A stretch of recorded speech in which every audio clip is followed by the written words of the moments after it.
সম্প্রতি আলোচিত জুলাই গণহত্যা মামলায় অভিযুক্ত হয়েছেন জনপ্রিয় চিত্রনায়িকা অপু বিশ্বাস। মামলায় নাম আসার পর অনেকেই ভেবেছিলেন হয়তো তিনি নিজেকে আড়ালে রাখবেন এবং জনসম্মুখে আসা কমিয়ে দেবেন, কিন্তু বাস্তব চিত্র যেন একেবারেই ভিন্ন।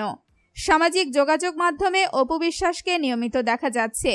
কখনো তিনি তার একমাত্র ছেলে আবরামকে নিয়ে বাসায় দুষ্টুমি করছেন, কখনো আবার বন্ধুদের সঙ্গে খোলা মাঠে সময় কাটাচ্ছেন, খেলাধুলায় মেতে উঠছেন। ইউটিউব ও ফেসবুকে তার এসব ভিডিও ভাইরালও হচ্ছে দ্রুত।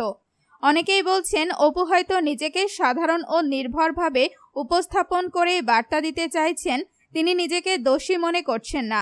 আবার কেউ কেউ মনে করছেন এটি হতে পারে একটি কৌশল, যাতে জনসমর্থন ধরে রাখা যায় এবং নিজের ভাবমূর্তি নষ্ট না হয়। যদিও মামলাটি এখনো তদন্তনাধীন, তবুও অপু বিশ্বাসের এই আচরণ ঘিরে নানা জল্পনা কল্পনার জন্ম দিয়েছে। সময় বলে দেবে এটি শুধুই আত্মবিশ্বাস নাকি পাবলিক ইমেজ নিয়ন্ত্রণের একটি কৌশল।